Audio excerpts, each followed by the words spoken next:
পুজো যেন এক অন্যরকম দুর্গাপুজো। রাস্তা দিয়ে এত এত মানুষের ভিড়, পুজো মণ্ডপে লম্বা লাইন। আমার তো মনে হয় না আমরা কখনো সিউড়িতে অনেকক্ষণ লম্বা লাইন দিয়ে ঠাকুর দেখেছি। সিউড়ি একটা সদর শহর হতে পারে, কিন্তু খুব একটা বড় শহর নয়। আর আশেপাশে গ্রামের মানুষ হয়তো দু একদিন আসতো ঠাকুর দেখতে, তার বেশি নয়। কিন্তু এবছর একটা অন্যরকম ব্যাপার, তাই আমরা একটু রাত করেই সেদিনকে বেরিয়েছিলাম।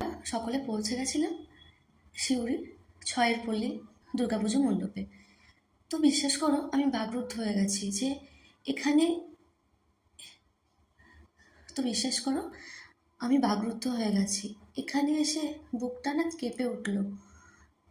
একটা অস্থির বোধ এখানে কাজ করছিল। এখানে ছিল চারিদিকে একটাই শব্দ যে আমার মেয়ের বিচার চাই, আমার বিচার চাই, আমি বিচার চাই। এই ছয়ের পল্লীর পুজো মণ্ডপে ছড়িয়ে রয়েছে একটা আর্তনাদের চিৎকার, একটা শব্দহীন আর্তনাদ। আমাদের দেশে, আমাদের সমাজে দিনের পর দিন মেয়েদের উপর অত্যাচার বেড়েই চলছে। আমাদের দেশ এখন উন্নতির শিখরে পৌঁছাচ্ছে। আমাদের প্রায় মানুষ শিক্ষিত হচ্ছে, ভদ্র পোশাক আশাক পরছে, কিন্তু মানুষের মানসিকতার পরিবর্তন হলো না।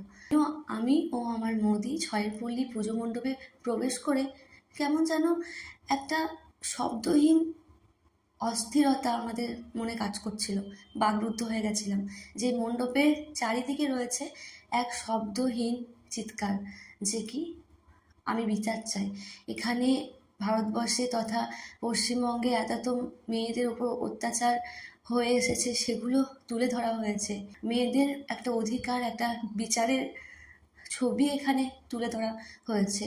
আর কতদিন মেয়েরা অত্যাচারিত হবে এই সভ্য সমাজে, এই শিক্ষিত সমাজে 2025-এ দাঁড়িয়ে? স্তব্ধ হয়ে গেছিলাম। খুব ভালো লেগেছিল। জানি না এই সভ্য সমাজ কবে তার মানসিকতা পরিবর্তন করবে।